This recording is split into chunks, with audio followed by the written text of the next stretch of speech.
medio de las tormentas, en medio de las dificultades, el Señor siempre muestra su bondad. Leemos una vez más Mateo capítulo 23, versículo 37 al 39. Mateo 23, 37. Dice así: Jerusalén, Jerusalén, que matas a los profetas y apedreas a los que te son enviados. ¿Cuántas veces quise juntar a tus hijos como la gallina junta sus polluelos debajo de las alas, y no quisiste? He aquí vuestra casa os es dejada desierta, porque os digo que desde ahora no me veréis, hasta que digáis: bendito el que viene en el nombre del Señor. Padre, sé tú hablando a nuestro corazón. Por el poder de tu palabra, sé tú ministrando por tu Espíritu Santo la necesidad de cada uno. Señor, que pueda crecer nuestra fe en ti, nuestra confianza en ti. Señor, tú lo dijiste, que cuando venga el Hijo del Hombre hallará fe en la tierra. Señor, acrecenta nuestra fe, alimenta nuestra fe, Señor. Que podamos descansar y reposar en tu soberanía, en tu eternidad, en tu amor, Padre. Dios del cielo, te pido que una vez más, sé tú, mi Dios, hablando a nuestra alma. En Cristo lo pedimos todo. Amén y amén. Hablamos anteriormente sobre esta expresión de Jesús sobre la ciudad de Jerusalén. Jerusalén, Jerusalén, tú que matas a los profetas. Cómo la nación de Israel resistió el mensaje, la gracia, el amor de Dios y se volvió a la incredulidad. Como consecuencia, la casa quedó desierta. Y hablamos de lo que significa la diáspora por 2000 años en esta nación. Sin embargo, en el versículo 39, aquí nos habla que viene un día cuando esa diáspora terminará. Y hablando de la nación de Israel, también podemos sacar una aplicación para cada uno de nosotros. Todos en algún momento dado podemos experimentar algún desierto, alguna especie de diáspora, donde existe una serie de calamidades, problemas, dificultades, pero viene el día de la restauración y de la restitución. Y por eso dice Jesús: porque os digo que desde ahora no me veréis hasta que digáis, vea esto, hasta que la nación de Israel crea, reconozca a Jesús como el Mesías, y ellos citen parte del Salmo 118 que dice: bendito el que viene en el nombre del Señor. Esta es una expresión mesiánica, hablando de Cristo, nuestro Salvador. Hermanos, viene un momento de restauración para cada uno. Si tenemos aquí a alguien que por desobediencia, por haberse apartado de los caminos de Dios, ha empezado a sufrir y ha tenido las consecuencias que vivió el hijo pródigo, quiero decirle que Cristo lo ama y Dios está dispuesto a rescatarlo. Todo lo que Dios comienza, lo termina. Dios escogió a la nación de Israel para que fuera la nación primogénita en el área espiritual, para que sacara a luz la verdad en medio de la mentira en todas las naciones. De ahí es donde viene la salvación. Por eso Jesús dijo: la salvación viene de los judíos. ¿Por qué? Porque Cristo nace dentro de esa cultura. Y también la iglesia nace en esa cultura, la cual usted y yo ahora somos bendecidos. Así como sucedió con Bartimeo. Bartimeo estuvo ciego por un tiempo, pero cuando conoce a Cristo, Jesús le restaura la visión. Así la nación de Israel por un tiempo, por años y siglos, ha estado con esa ceguera espiritual. Pero no va a terminar ciega la nación, sino que va a terminar viendo cara a cara al Señor Jesucristo, diciendo: bendito el que viene en el nombre del Señor. Es por eso, hermanos, que en esta hora, siempre dentro del marco profético, quiero hablar bajo el tema del proceso del cumplimiento de la restauración del pueblo de Israel. Porque estas palabras que Jesús está diciendo acá, hasta que digáis, o sea, está hablando de la restauración de este pueblo. Pero esa restauración va en forma progresiva. Y es por eso que quiero hablarles un poco acerca de ello. Pero antes de hablarles un poco de las áreas importantes donde se mira la manifestación de la mano de Dios acerca de la restauración y la preservación de ese milagro, es importante que veamos el cumplimiento profético del retorno de Israel a su tierra. ¿Por qué razón? Porque esta expresión que Jesús dice acá, porque os digo que desde ahora no me veréis más hasta que digáis. O sea, va a venir un momento que el pueblo hebreo va a reconocer que Jesús es el Mesías. Pero para que pueda decir tal palabra o reconocer a Jesús como su Mesías, necesitan estar en su territorio. Y es por eso que es importante que veamos, hermanos, el cumplimiento profético del retorno de Israel a su tierra. El Señor, siglos antes de que aconteciese la diáspora, hablando a través de Moisés en el capítulo 26 del libro de Deuteronomio, capítulo 18 y capítulo 26, versículo 18 y 19, el Señor habla aquí acerca de cuál es el propósito que tiene para con esa nación. Y dice aquí la Escritura: y Jehová ha declarado hoy que tú eres pueblo suyo, de su exclusiva posesión, como te lo he prometido, para que guardes todos sus mandamientos, a fin de exaltarte sobre todas las naciones que hizo, para loor y fama y gloria, y para que seas un pueblo santo a Jehová tu Dios, como Él ha dicho. Un pueblo santo, es decir, un pueblo al servicio de Dios. Entonces Dios escogió a esta nación con ese propósito. Ahora, ese propósito Dios no lo abandona, aunque a Israel le sucedió lo mismo del hijo pródigo. Pero el hecho de que el hijo pródigo dejó la casa de papá no significó que dejó de ser hijo. Siempre fue hijo, aún fuera de casa. Israel así le pasó.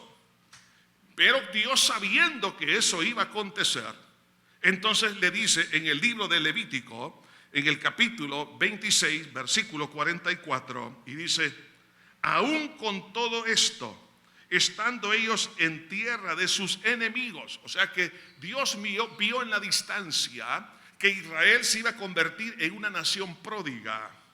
Yo no los desecharé, ni los abominaré para consumirlos, invalidando mi pacto con ellos, porque yo, Jehová, soy su Dios. Así como el padre del hijo pródigo, él siempre siguió siendo padre, aunque su hijo estaba fuera de su voluntad. Dios es fiel a sus promesas. Y cuando Él le ha prometido algo a usted, aunque usted y yo permanezcamos infieles, Él permanece fiel, dice la Biblia. Ahora bien, pero viene el momento de la restauración, como sucedió con el hijo pródigo, va a suceder a nivel nacional. Por eso, Dios, hablando a través del profeta Ezequiel, a este profeta se le conoce como el profeta de esperanza, porque Dios lo envió a este hombre cuando Israel se encontraba cautiva en Babilonia. El pensamiento que había en esa nación en el cautiverio era: no hay esperanza, ya no vamos a poder retornar, ahora ya no podemos ser una nación, ya no tenemos templo. O sea, habían caído en una depresión nacional, se veían perdidos, y había un dicho entre ellos que era: nosotros somos huesos secos. Y Dios envía al profeta Ezequiel para darles una palabra de esperanza. Quiero decir esto: cuando usted cree que no tiene esperanza, Dios siempre da palabra de esperanza. Aunque usted se encuentre en el lodo cenagoso, cuando usted fue llamado por Cristo y usted es una hija, un hijo de Dios, Dios lo ha sellado con su espíritu, y usted se ha apartado de los caminos de Dios, no está siguiendo la voluntad de Dios, y está sufriendo por ello. Pero eso no significa que Dios lo ha abandonado, que Dios lo va a disciplinar, que es otra cosa, pero Dios lo va a restaurar. Y es una de las cosas hermosas de la misericordia de Dios y del amor de Dios. Por eso Dios envió palabra de esperanza a través de Ezequiel. Así hoy en día también Dios envía palabra de esperanza para cada uno de nosotros. Y dice en el capítulo 37 de este libro: y la mano de Jehová vino sobre mí, y me llevó en el espíritu de Jehová, y me puso en medio de un valle que estaba lleno de huesos, y me hizo pasar cerca de ellos por todo en derredor, y aquí que eran muchísimos sobre la faz del campo, y por cierto secos en gran manera. Y me dijo: hijo de hombre, ¿vivirán estos huesos? Y dije, Señor Jehová, tú lo sabes. Me dijo entonces, profetiza sobre estos huesos y diles, huesos secos, oíd palabra de Jehová. Así ha dicho Jehová el Señor a estos huesos, he aquí, yo hago entrar espíritu en vosotros y viviréis. Y pondré tendones sobre vosotros y haré subir sobre vosotros carne y os cubriré de piel. Y pondré en vosotros espíritu y viviréis y sabréis que yo soy Jehová. Profeticé pues como me fue mandado y hubo un ruido mientras yo profetizaba y aquí un temblor. Y los huesos se juntaron cada hueso con su hueso y miré y aquí tendones sobre ellos. Y la carne subió y la piel cubrió por encima de ellos, pero no había en ellos espíritu. Y me dijo, profetiza al espíritu, profetiza hijo de hombre y di al espíritu, así ha dicho Jehová el Señor, espíritu, ven de los cuatro vientos y sopla sobre estos huesos y vivirán. Y profeticé como me había mandado y entró espíritu en ellos y vivieron y estuvieron sobre sus pies un ejército grande en extremo. Me dijo luego, hijo de hombre, todos estos huesos son la casa de Israel. Ellos pensaban que eran huesos secos y Dios le da una visión a este profeta para enseñarles que aunque era un valle de huesos secos, había esperanza. Por eso, en una forma metafórica, vemos ahí que los huesos se unen, la carne y los tendones empiezan a subir sobre los huesos y luego entra espíritu y luego reviven y se pone un ejército en pie. Y Dios dice, estos huesos son la casa de Israel. Y aquí ellos dicen, Dios había oído, Él sabía lo que ellos decían. Y aquí ellos dicen, nuestros huesos se secaron y pereció nuestra esperanza y somos del todo destruidos. ¿Cuántos de los que están aquí, cuántos de los que nos escuchan tienen ese mismo pensamiento? Yo ya no sirvo para nada. Yo estoy terminado, estoy acabado. Mejor debo de morirme. Ya no hay esperanza, ya no hay salida para mí. Así pensaba la nación de Israel. Pero oiga lo que dice el Señor. Por tanto, profetiza y diles, así ha dicho Jehová el Señor, he aquí, yo abro vuestros sepulcros, pueblo mío, y os haré subir de vuestra sepultura y os traeré a la tierra de Israel. Oh, hermano, ellos pensaban que nunca iban a regresar a Israel. Y efectivamente regresaron. Años después, 70 años después de la cautividad, regresaron. Pero no se cumple con la profecía total de este capítulo 37. Pero sí se empieza a cumplir en forma total en el retorno del pueblo hebreo por toda la tierra, hermanos, en el año 1948. De ahí que, hermanos, si usted se siente como una persona que ya no tiene esperanza, quiero decirle esto. El Señor le dice, hija, hijo, yo abro vuestros sepulcros y os traeré a vuestra tierra. ¿A cuál tierra? A la tierra que tenemos en Cristo Jesús, a las promesas de Dios. Si usted cree que sus sueños están terminados, no es cierto, hermano. Dios, hermano, hará y hace y seguirá haciendo cosas maravillosas. ¿Por qué? Porque Él lo que ha prometido lo cumple.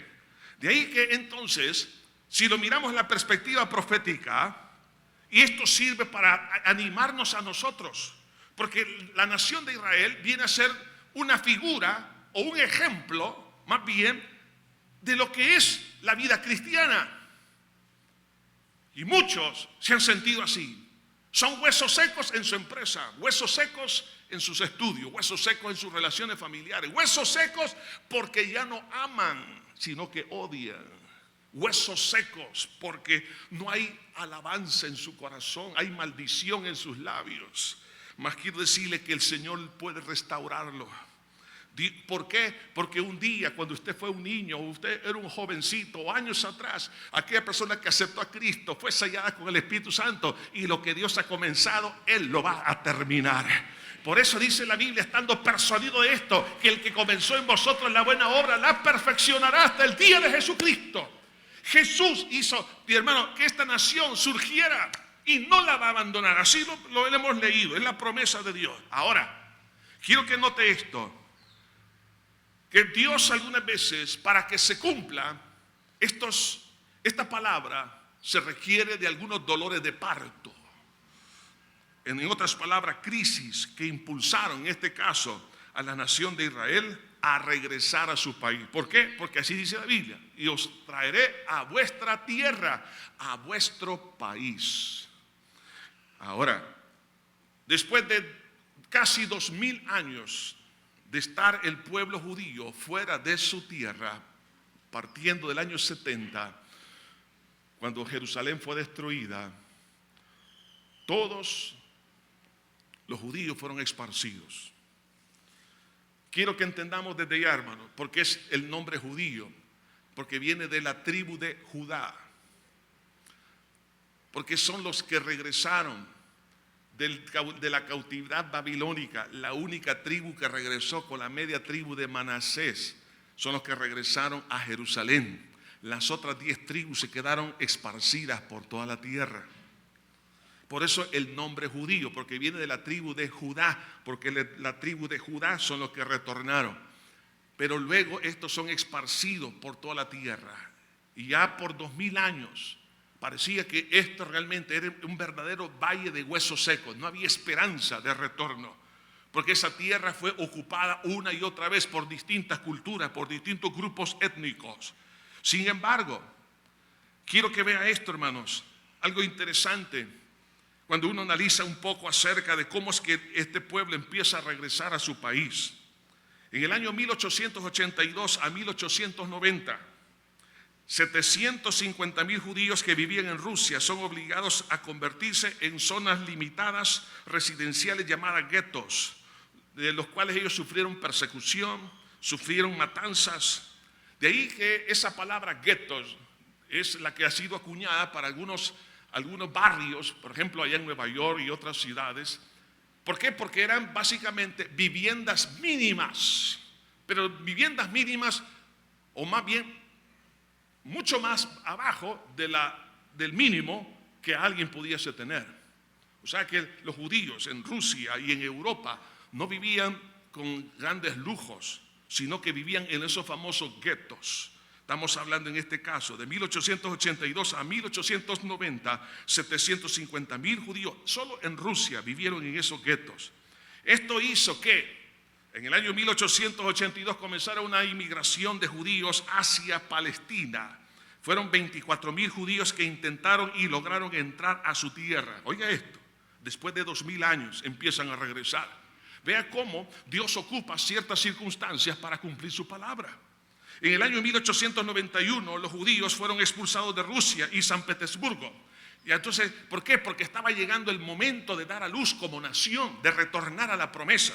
Entonces empezó el enemigo usando este tipo de injusticias, pero Dios ocupó eso para bien de ellos. Por eso dice la Biblia, a los que aman a Dios, todas las cosas ayudan para bien. En el año 1914, al principio de la Primera Guerra Mundial, este número se aumentó a 85,000 en Palestina. En el año 1917, con la iniciativa de la Declaración Balfour, solo se dio permiso para que retornaran 5,000 judíos, ya que estaba en dominio de los británicos. Pero muchos empezaron a querer entrar, y lo grave fue que muchos los llevaron otra vez a Europa para ser eliminados. Y eso fue una cosa triste, una nota triste. Pero sin embargo ya era una iniciativa que estaba ayudando a retornar. En el año 1927, y 10 años después de que el general inglés Allenby tomara la ciudad de Jerusalén, habían ya 150,000 judíos en el estado de Palestina. Y en el año 1947, estamos hablando de un año antes de que Israel se erigiera como una nación, como un estado, habían 626,000 judíos en Palestina. En el año 1965, habían 2,239,000 judíos. En el año 1969, el número comenzó a crecer a 2,841,000 judíos. En el año 1978 habían 3,697,000 judíos que habían llegado de más, oiga esto, de más de 100 naciones del mundo. Este año en Israel estaban celebrando que habían 6 millones solo de judíos, aparte de otros grupos étnicos dentro del mismo país. ¿Por qué digo todo esto? Porque en Isaías capítulo 43, vea esto, hermano. Por eso hoy debemos de tener la Biblia y el periódico a la mano. Amén, hermano. Gloria a Dios. ¿Por qué? Porque lo que Dios dice se cumple. Dice de Isaías capítulo 43, versículo 5. No temas, porque yo estoy contigo. Del oriente traeré tus generaciones y del occidente te recogeré. Diré al norte. Ahora, ¿quién es el norte para Israel? En el norte de Israel encontramos Turquía, encontramos lo que es Uzbekistán y todas las ex repúblicas soviéticas, lo que es Rusia, lo que es Polonia, lo que es, toda la parte de Europa. Dice, diréis al norte, da acá, y al sur. Estamos hablando entonces de toda la tierra, está hablando de África, está hablando también del Medio Oriente, y al sur. No detengas, trae de lejos mis hijos y mis hijas de los confines de la tierra. Todos los llamados de mi nombre, para gloria mía, los he creado, los formé y los hice. Entonces vemos acá que, en otras palabras, esa inmigración, es algo que Dios ya lo tenía en su corazón, que iban a retornar de los 4 puntos cardinales, iban a retornar. Entonces vemos acá cómo la palabra de Dios se cumple. ¿Por qué, hermanos? Porque en ninguna época fueron traídos o retornaron los judíos de los 4 puntos cardinales. Cuando estuvieron en Babilonia solo retornaron de ese sector de Babilonia, pero ahora habla del sur, del norte. Entonces estamos hablando de otra profecía. Entonces cuando yo miro esto, entonces delante de nuestros ojos la palabra de Dios se está cumpliendo al pie de la letra. Ahora, en el año 1948 surge el Estado de Israel. Usted dirá, ¿es eso profético? Entonces lea conmigo, por favor, Isaías capítulo 66, versículo 8. Isaías 66, 8. La Biblia dice así: ¿quién oyó cosa semejante? ¿Quién vio tal cosa? ¿Concebirá la tierra en un día? ¿Nacerá una nación de una vez? Pues en cuanto Sión estuvo de parto, dio a luz sus hijos. La nación de Israel estuvo de parto por tanto sufrimiento, pero dio a luz, ¿qué cosa? Una nación en un día. Esto es algo, hermano, fuera de serie. Esto no se da. Por eso estamos hablando que en el 14 de mayo de 1948 nace entonces la nación de Israel, o el Estado de Israel. En el libro de Ezequiel dice la palabra, en el capítulo 36 del libro de Ezequiel, nos damos cuenta una vez más, hermanos, cómo Dios definitivamente va cumpliendo todo lo que Él ha prometido. Hermano, si Dios le ha dado a usted y a mí una promesa, no tenga temor. Aunque el diablo quiera oponerse, Dios siempre la va a cumplir. Las circunstancias le dicen, no podrás heredar la bendición de Dios, mas Dios, cuando Él ha prometido algo, lo cumple. En Ezequiel 36, 22 dice el Señor: por tanto, di a la casa de Israel, así ha dicho Jehová el Señor, no lo hago por vosotros. Hablando de ese milagro, de ese retorno, no lo hago por vosotros, oh casa de Israel, sino por causa de mi santo nombre, el cual profanasteis vosotros entre las naciones a donde habéis llegado. Y santificaré mi nombre, mi gran nombre profanado entre las naciones, el cual profanasteis vosotros en medio de ellas. Y sabrán las naciones, en otras palabras, que cuando Dios hace este milagro, todos se van a dar cuenta de este cumplimiento profético. Y sabrán las naciones que yo soy Jehová, dice Jehová el Señor, cuando sea santificado en vosotros delante de sus ojos, y os tomaré de las naciones y os recogeré de todas las tierras y os traeré a vuestro país. En otras palabras, cuando se cumple la profecía, Cristo es glorificado en los cielos. ¿Por qué? Porque se está dando a entender que el único soberano es Dios y no existe tal soberano humano. El único verdadero soberano es Cristo nuestro Salvador y no es el diablo. Cristo es el que tiene el gobierno en sus manos. Ahora bien, en ese año, el 14 de mayo de 1948, cuando Ben-Gurión declara, y parte de esa declaración se la voy a leer, dice: nosotros por la presente proclamamos el establecimiento del Estado judío en Palestina, que se llamará Israel.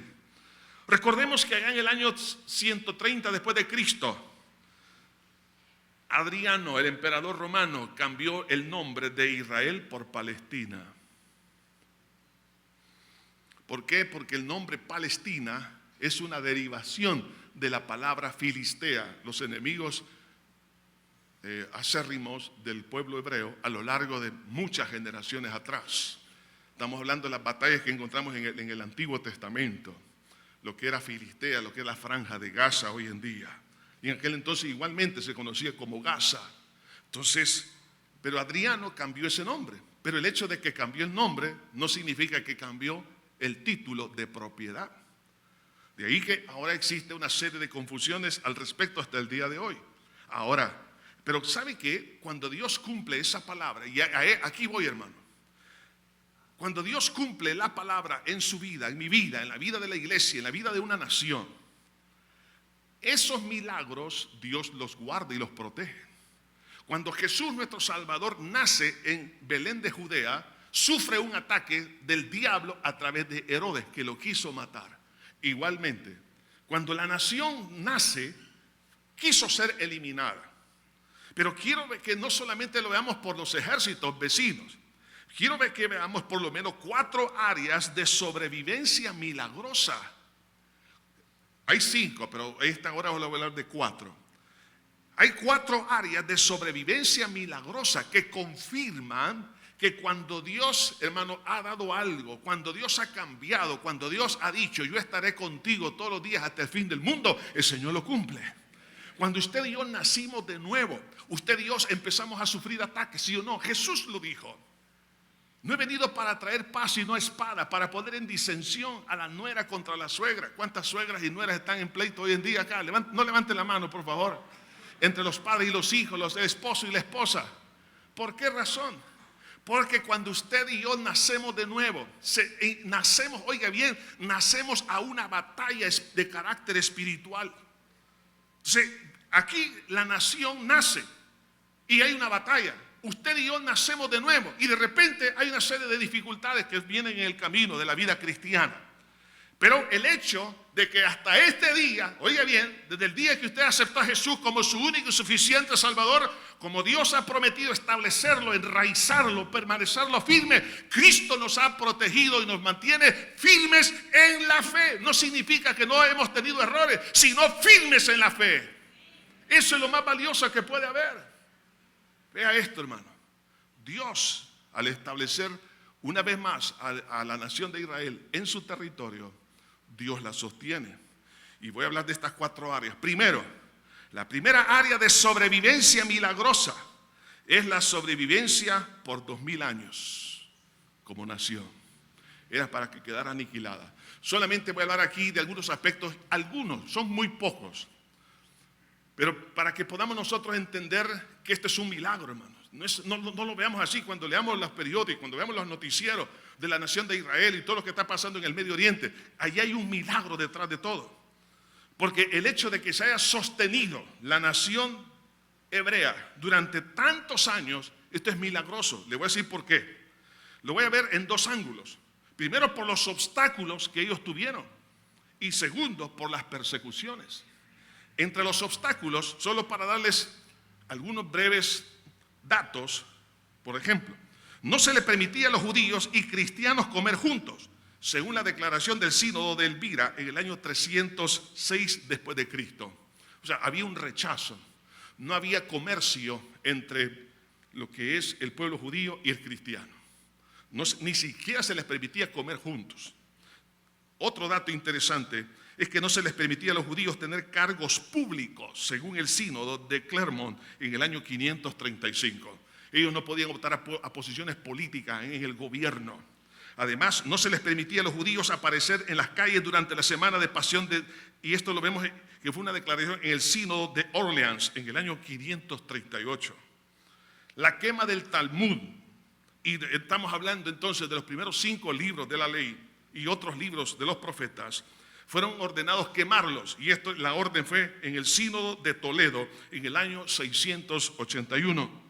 Otro de los obstáculos que ellos empezaron a sufrir es que no se les permitía a los cristianos apoyar a médicos judíos, y esto fue declarado en el sínodo trulánico en el año 692. O sea, si alguien prosperaba y alguien era un médico, era judío, había que marginarlo, no hay que darle ninguna clase de ayuda, ni siquiera mandarle pacientes. No se le permitía a los judíos ser demandantes o testigos contra cristianos en los tribunales, según el decreto del Tercer Concilio Laterano en el año 1179. Si alguien, por ejemplo, era testigo ocular de lo que alguien había hecho, entonces, pero si era judío, ese testimonio no valía. ¿Por qué? Porque era judío. Otro de los problemas, obstáculos que pusieron a este pueblo es que marcaban la ropa judía. ¿Para qué? Para repudiarlos. Y esto sucedió en el Concilio Laterano, fue la declaración, y el año fue en el año 1215. De ahí que Adolfo Hitler adopta esa idea ya en el momento en que él marcó a los judíos con la estrella de David. Entonces, pero antes esto ya era, hermano, era una práctica en el año 1215 para marginarlo, para despreciarlo. Vean esto, hermano, quiero que lo vean desde la perspectiva psicológica y social, desde la perspectiva sociológica, de la perspectiva, hermanos, que si alguien le está poniendo tantos obstáculos, ¿cómo puede progresar? Otra de las cosas es, se les prohibía a la construcción de nuevas sinagogas, según el Concilio de Oxford en el año 1222. Los judíos también son obligados a vivir en guetos lejos de los cristianos. Eso fue en el sínodo de Breslau en el año 1267. En otras palabras, los judíos vivían en las zonas marginales. Ahí los tenían. No se les permitía a los judíos obtener títulos académicos, según el Concilio de Basilea, el año 1434. No se les permitía entrar a las universidades. No querían ningún profesional judío. No se les permitía, los obstaculizaban. Y además de eso, la persecución en masa sobre ellos en los cruzados en el Cuarto Concilio Laterano en 1215. Solo para darles unos breves datos de los obstáculos. Sin embargo, a pesar de esos obstáculos, la nación se preservó. O sea, esto es milagroso. Porque no solamente sobrevivieron a los obstáculos, sino a las persecuciones que vinieron.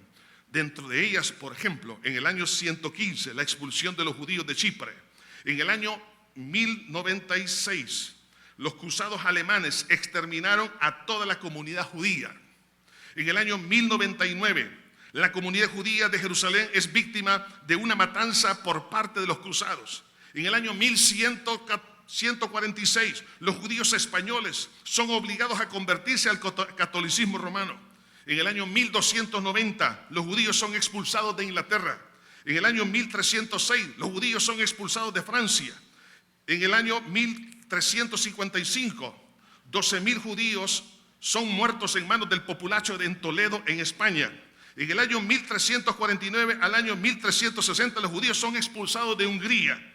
Quiero que piense por un momento, ¿qué pasa con la expulsión? Pierden propiedades, pierden negocios, pierden estabilidad, pierden oportunidad de estudio. Todo eso es todo porque se convierten en grupos nómadas.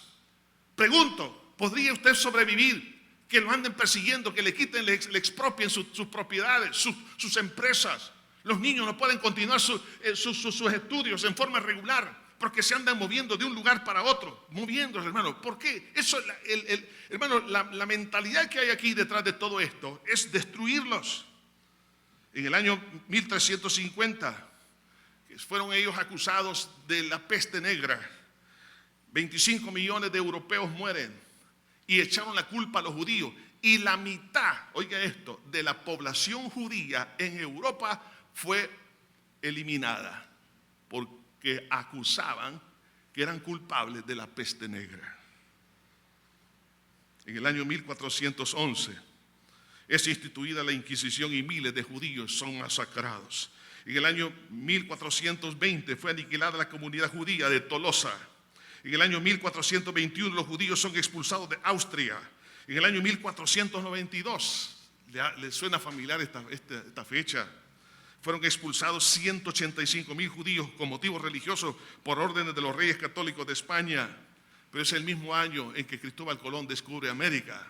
Hay todavía una una investigación sobre el origen de Cristóbal Colón. Algunos dicen que fue judío. Lo que sí se sabe es que la madre fue judía, el padre fue español. Y fueron judíos los que le ayudaron a él para que abogaran a los reyes, para que le ayudaran para hacer la exploración en América. Pero es ahí por eso que viene inmigración de judíos a América por la expulsión, porque muchos judíos en España estaban siendo los que conocemos como los judíos separadistas. De ahí que también vemos, por ejemplo, hermanos, en el año 1495 los judíos fueron expulsados de Lituania. En el año 1516 la matanza de judíos en Lisboa, Portugal. En el año 1648 más de 200.000 judíos son asesinados en Polonia. En 1881 el zar de Rusia, Alejandro III, manda matar a la tercera parte de los judíos en ese país. En el año 1939 Adolfo Hitler mata a 6 millones de judíos en horno y los cremaron, hermanos, a toda esta gente. Entonces, cuando uno pregunta, hermano, es que con tantos obstáculos y tanta persecución, ¿es posible sobrevivir? No había posibilidades de sobrevivir durante 200 años, porque donde quiera que estaban eran identificados y estos eran amenazados. Fíjense bien, según este sociólogo, James Carroll, dice que los judíos representaban el 10% de la población del Imperio Romano, el 10% de la población del Imperio Romano. Debería de existir, dice él, hoy en día más de 200 millones de judíos en el mundo. Pero como fueron eliminados tantos, hasta este año en Israel celebran que hay 6 millones de judíos, aparte de árabes y otras culturas. Y fuera del país hay como otros 4 o 5 millones más. ¿Se da cuenta? La sobrevivencia de este pueblo, esto es un milagro, porque era imposible el poder sobrevivir después de tantos años de sufrimiento y de tanta persecución. Entonces, cuando uno mira esto, entonces solamente nos queda decir que a pesar que el enemigo nos quiera a usted y a mí borrarnos del mapa, porque estamos en guerra espiritual, ¿sí o no, hermanos? Entonces el Señor lo que ha prometido es que Él nos va a guardar, nos va a preservar en el hueco de su mano. Y algunos todavía están ahí temerosos y diciendo, ¿será cierto que Dios me va a proteger, me va a guardar? Mas quiero decir lo que dice la Escritura en el libro de Zacarías, capítulo 12, versículos 6 al 8, dice así: en aquel día pondré a los capitanes de Judá como braseros de fuego entre leña, y como antorchas ardiendo entre gavillas, y consumirá a diestra y a siniestra y todos los pueblos alrededor, y Jerusalén será otra vez habitada en su lugar en Jerusalén. En otras palabras, que a pesar de tantos dolor y sufrimiento, Dios lo que está diciendo es, aunque venga así, yo voy a preparar el carácter de cada uno de ellos para que prevalezca ante tanta dificultad y permanezca. Y dice, y librará Jehová las tiendas de Judá, primero para que la gloria de la casa de David y de la habitación de Jerusalén no se engrandezca sobre Judá.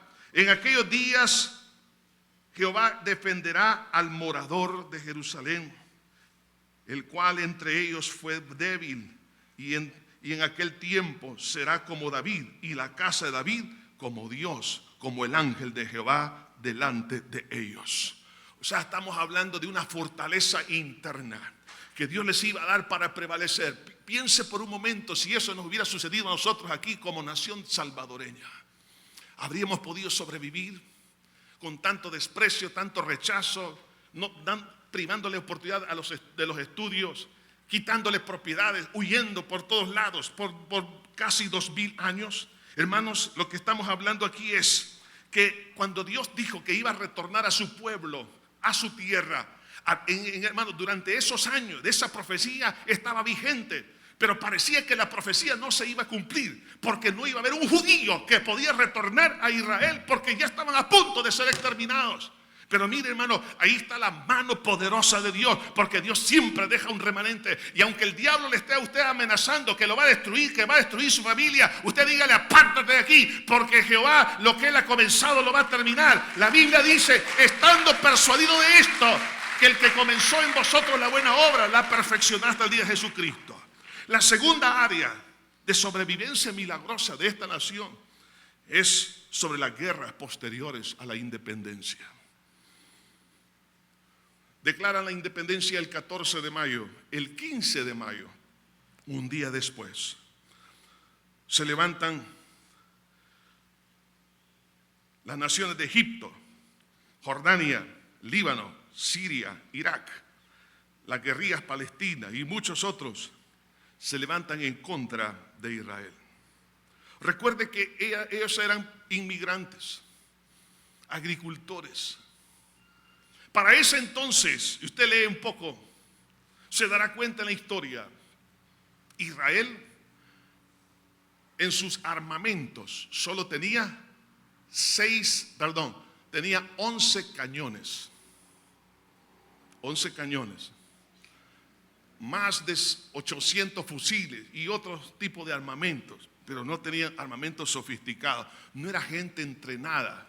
Porque ese día no habían terminado ni siquiera 24 horas y son atacados. Nadie había tenido un adiestramiento militar formal.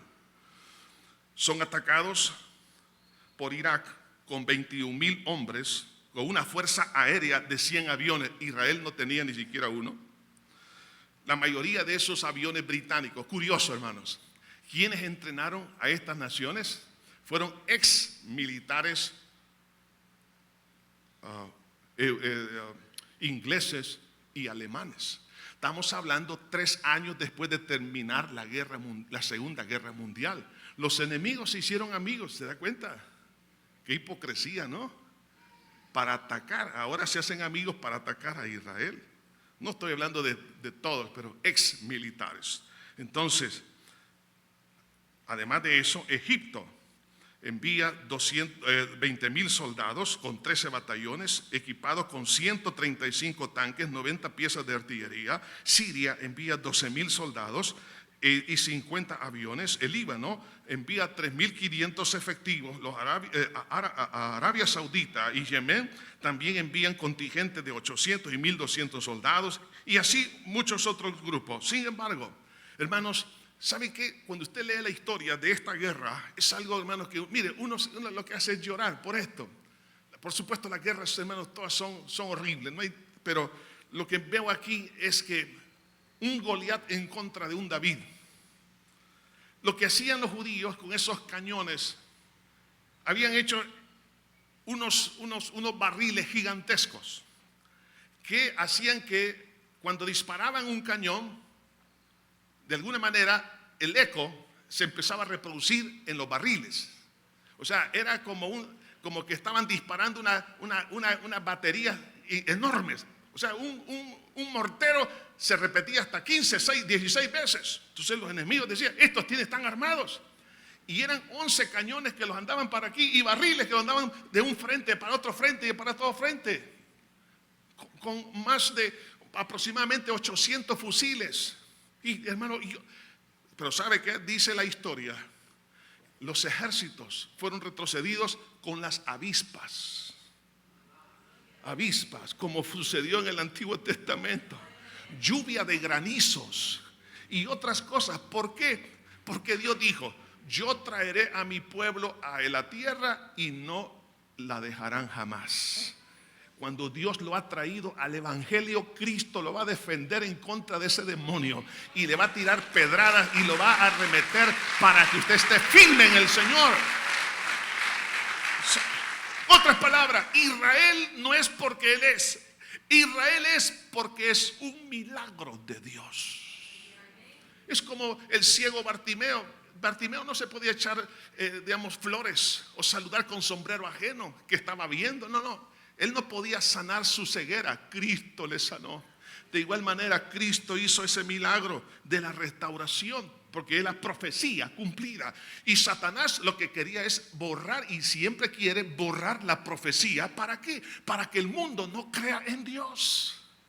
Pero hermano, si Dios dijo que volverían a su país, iba a suceder como lo hemos leído.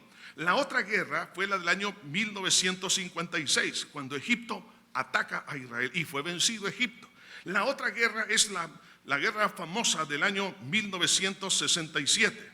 Egipto y 14 naciones aliadas atacan a Israel durante 6 días. Ahora, las proporciones que igualmente Israel iba en desventaja numérica, equipo militar y en todo. Sin embargo, en esta guerra, Israel captura 45,000 kilómetros cuadrados en 6 días. Según los testimonios y cartas, oiga esto, son cartas de soldados egipcios, libaneses, sirios, donde ellos relataban que cuando veían hombres de blanco en el desierto del Sinaí y en otras partes, dejaban los tanques. Cuando llegaban los israelitas a pelear, el armamento intacto, nuevo. Y es más, se tardaron un montón de tiempo para llevar todo ese armamento porque era nuevo. Pero ellos testifican que hombres de blanco descendían del cielo y cuando se ponían enfrente de los tanques, patitas, ¿para qué te quiero? Salían corriendo, es lo que dice. Cosas curiosas sucedieron, como sucedió en la guerra del 48. La otra guerra es la guerra del Yom Kippur, el año 1973. Ahora, los países implicados aquí está Egipto y Siria. Hermano, está Jordania, la ex Unión Soviética, aunque no mandó personal, por lo menos lo que sabemos o lo que sé, pero sí equipo, o sea, estaba detrás manejando todo. Y Egipto lanza 700,000 soldados, 2.500 tanques, 660 aviones, 150 baterías de misiles antiaéreos. Sin embargo, Israel no pierde la guerra y mantiene la posición del año 1967 con respecto a la historia, a lo que habían ellos ya poseído. Ahora, ¿qué es lo que estamos viendo acá? Que el Señor cumple su palabra. Cuando el Señor, hermanos, vemos acá que el Señor dice, y haré, como dice en el libro de Zacarías, capítulo 12, versículo 5, y los capitanes de Judá dirán a su corazón, tienen fuerza los habitantes de Jerusalén en Jehová de los ejércitos su Dios. O sea, lo que estamos, hermanos, viendo en la historia es realmente algo milagroso. Cómo Dios pudo sostener a este pueblo en la guerra del Líbano del año 1982 a 1983. Y Siria, el Líbano, implicados en todo esto. Pero aquí, hermano, una vez más se ratifica que cuando Dios ha prometido algo, Él lo cumple. ¿Qué promesa Dios le ha hecho a usted? Mire lo que dice el libro de Amós, capítulo 9, versículo 15. Dice, pues los plantaré sobre su tierra, no tierra ajena. Israel no está en tierra ajena o tierra ocupada. Dice, los plantaré sobre su tierra y nunca más serán arrancados de su tierra que yo les di, ha dicho Jehová Dios suyo. Oiga bien esto, hermano. Israel, aunque ha sufrido tantas amenazas, por ejemplo, del ex primer ministro de Irán, dijo que los iba a borrar a los judíos y los iba a tirar al mar. Hermanos, quiero decirle una cosa, eso jamás va a suceder. ¿Por qué? Porque dice la palabra, dice, y nunca más serán arrancados de su tierra. O sea que a partir del año 1948, hermanos, se ha cumplido esta palabra. Ahí ya no habrá otra manera, hermanos, que ahí no se va a poder arrancar ese pueblo. ¿Por qué? Cuando se vea amenazado en la guerra de Armagedón, que vamos a estudiar en su debida oportunidad, cuando ellos creen que van a ser arrancados, no serán arrancados, porque Cristo viene por segunda vez en el valle de Armagedón. Hermanos, Dios, hermanos, está en medio de todo. Ahora, ¿en qué le ayuda esto a usted y a mí al mirarle el cumplimiento profético y la parte histórica y presente? Es que el Dios que usted y yo hemos acudido es el único soberano, es el único omnisciente, es el único amoroso, es el único fiel, es el único en el cual podemos confiar. Y aunque usted esté en graves batallas y pruebas, Cristo ha vencido para que nosotros podamos vencer. El diablo va a querer arrancarlo de sus convicciones cristianas por un problema de salud, pero ahí está Cristo para decirle, no temas, hijo mío, cree solamente, cree solamente. Como le dijo a Jairo, así Dios le dice a su iglesia, cuando Cristo prometió que vendría por segunda vez, así lo va a cumplir también. Pero la tercera área de sobrevivencia de esta nación Primero, durante la diáspora de 2000 años, la sobrevivencia a las guerras, pero la sobrevivencia en una tierra no cultivable. Oiga esto, Israel solo tiene un 20% de su tierra cultivable en forma natural. Dios lo trae a su tierra, pero al llegar a la tierra, póngale, de 100 varas cuadradas, solo 20 se le puede sembrar. Era para morirse de hambre, hermano. ¿Sí o no? Eso es lo que dice la lógica. Pero vea la profecía de Dios. Ezequiel capítulo 36. Hermosa es la palabra, ¿no, hermanos? Jesús dijo, el cielo y la tierra pasará, mas mi palabra no pasará. Vea esto. Ezequiel 36, 28 dice: habitaréis en la tierra que di a vuestros padres, y vosotros me seréis por pueblo, y yo seré a vosotros por Dios. Y os guardaré de todas vuestras inmundicias, y llamaré al trigo, y lo multiplicaré, y no os daré hambre. Dice bien. Multiplicaré asimismo el fruto de los árboles y el fruto de los campos, para que nunca más recibáis oprobio de hambre entre las naciones. Versículo 34. Y la tierra asolada será labrada, en lugar de haber permanecido asolada a los ojos de todos los que pasaron. Y dirán, esta tierra que era asolada ha venido a ser como huerto del Edén, y estas ciudades que eran desiertas y asoladas y arruinadas están fortificadas y habitadas. Serán como el Edén.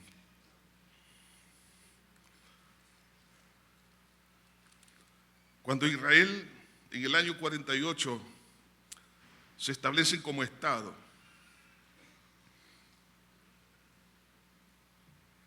tenía muy pocas hectáreas de cultivo. En ese año, 1948, solo en ese año, empezaron a quitar las piedras, a drenar los pantanos. Hicieron un trabajo increíble, un trabajo de hormiga. Y 165,000 hectáreas, solo ese año, el año 48, fueron adaptadas para la agricultura. Y más o menos unas 600,000 hectáreas en los años subsiguientes. El número de comunidades agrícolas del año 1948, que habían más o menos unas 400, se aumenta a 925.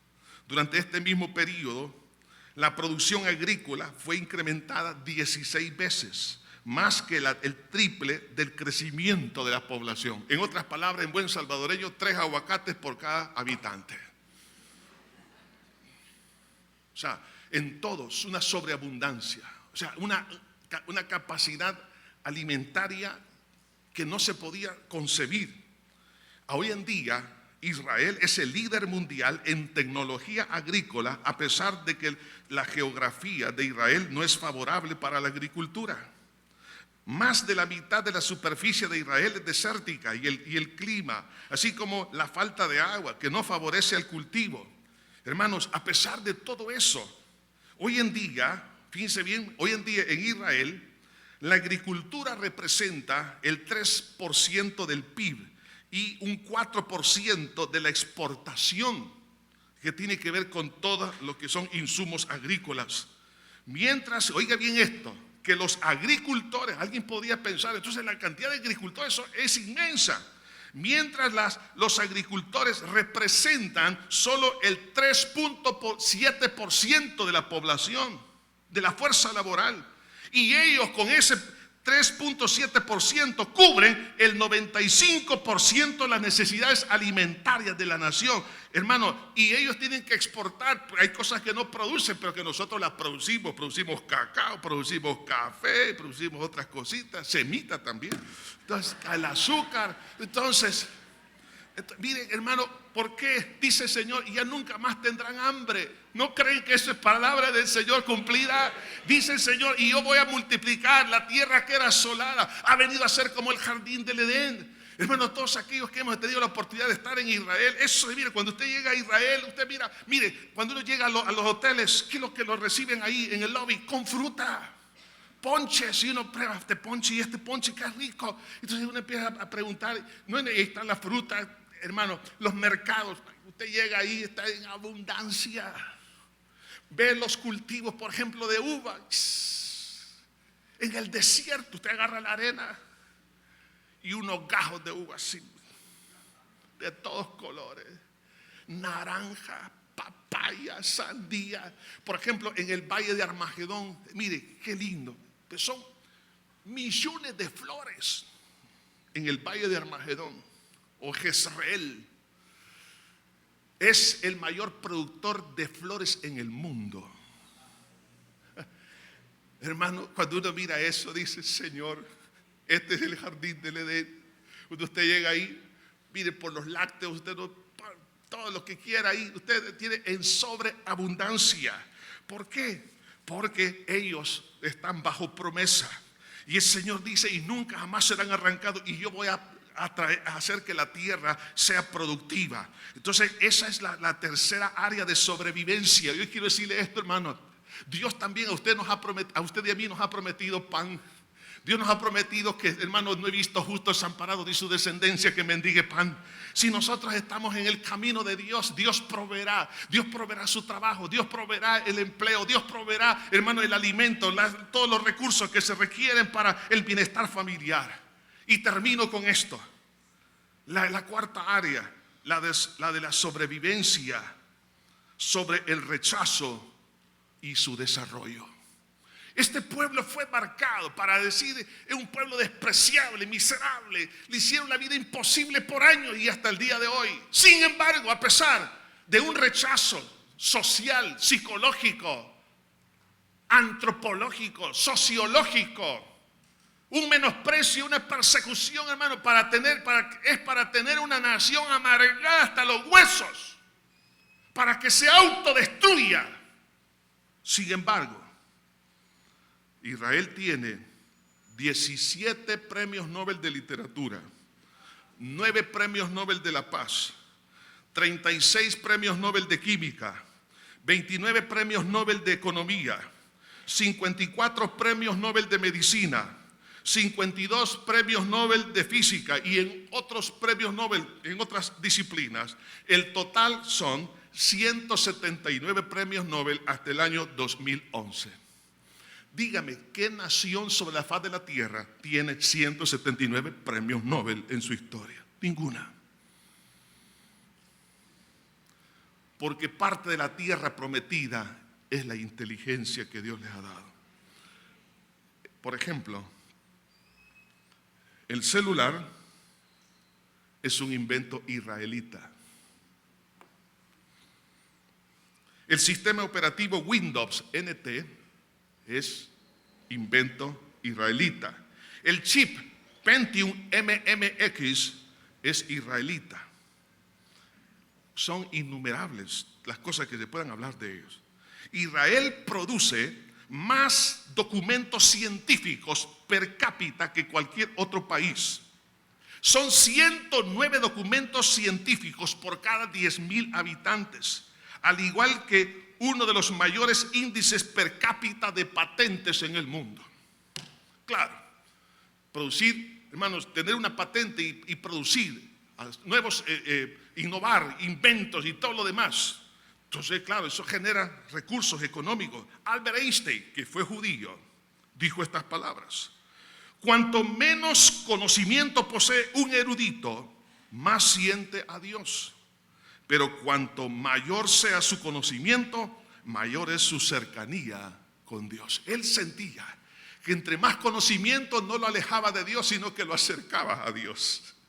Hermano, se le hizo una pregunta a un periodista no hace mucho, a un periodista judío, ¿por qué Israel había progresado tanto? Y él dio 5 razones del progreso de la nación. Primero, la capacidad de sobrevivir en circunstancias extremas esta capacidad fue aprendida en 2000 años de exilio.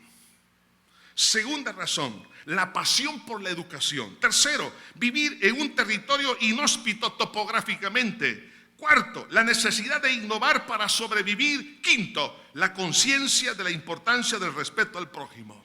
Él le atribuía a estas 5 cosas el progreso de esa nación. Estamos hablando entonces del año 48 a este día. Estamos hablando de 76 años del establecimiento del Estado de Israel. Ahora, hermano, ¿cómo es posible que sea una potencia mundial hoy en día? En agricultura, en tecnología, en ciencia, en letras. Después de haber recibido tanto rechazo y aborrecimiento y amenazas a muerte, es porque estamos usted y yo delante de un milagro. No es en sí la nación, es la gracia de Cristo, la promesa de Dios cumplida que nos dice: Cristo está a las puertas. Hermanos, por eso cuando Jesús vio a Jerusalén y decía: Jerusalén, Jerusalén, tú que matas a los profetas y apedreas a los que te son enviados, ¿cuántas veces os quise recogeros como la gallina recoge sus polluelos y no quisiste? He aquí vuestra casa os es dejada desierta. Pero dice: pero os digo que desde ahora no me veréis hasta que. Y ese hasta que se está cumpliendo delante de usted y de mí. Solo falta que la nación de Israel un día reconozcan a Jesús como su Salvador y digan: bendito el que viene en el nombre del Señor. Muchos israelitas están viniendo a los pies de Cristo en todas partes de la tierra, pero cuando sea a nivel nacional, de eso hablaremos en su oportunidad.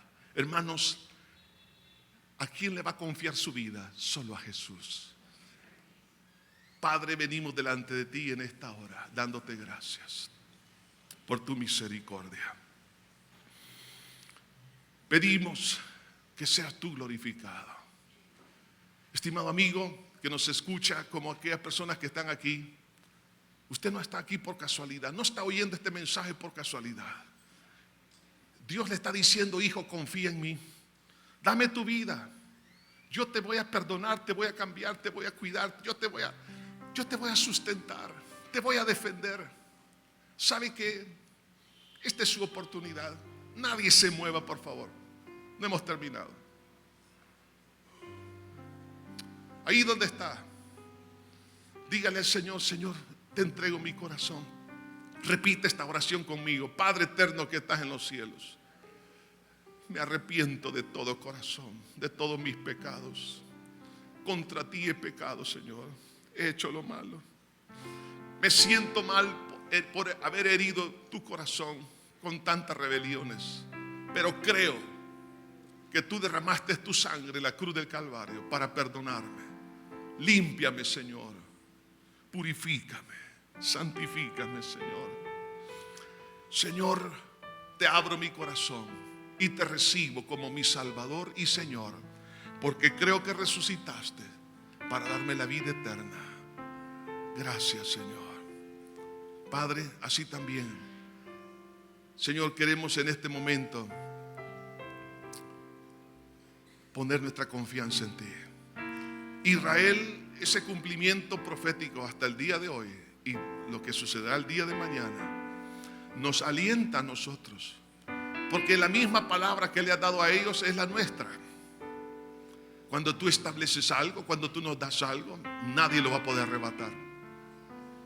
Aunque tengamos batallas y guerras, Padre mío, nos aseguras que tú pelearás nuestra batalla. Nos asegura que vamos a sobrevivir en los momentos difíciles de la vida, en el rechazo, en el aborrecimiento, en la falta de amor de otros. Vamos a sobrevivir, Señor, en medio, Señor, de persecuciones, en medio de la, Señor, de tanta injusticia. El cristiano tiene promesa de sobrevivir. Dígale, Señor, hermano, en este momento, diga conmigo: Señor Jesús, tú me ayudarás a sobrevivir, porque lo que tú has comenzado en mí, lo vas a terminar. Te doy gracias, Señor, porque tú eres fiel y tu fidelidad me lleva hasta la eternidad. Por lo tanto, te doy gracias Quita la duda de mi corazón y la incredulidad. Quita el dolor y la tristeza. Ahora, Señor, me declaro libre, Padre, de toda tristeza, porque tú lo que has comenzado lo vas a terminar, Señor. Gracias, Señor. Quiero preguntar, ¿quiénes por primera vez hicieron esta oración de entregarle su vida a Jesús? Les quiero regalar una literatura, un Nuevo Testamento. ¿Alguien la hizo por primera vez? Levanta su mano, ahí donde está. Entonces, los que han aceptado a Jesús, al finalizar, por favor, acérquese a los ujieres que tienen un sobre Manila, ellos se lo van a regalar. Que Dios me los bendiga rica y abundantemente. Que la paz de Dios les acompañe, hermanos. Adelante, Cristo está a las puertas.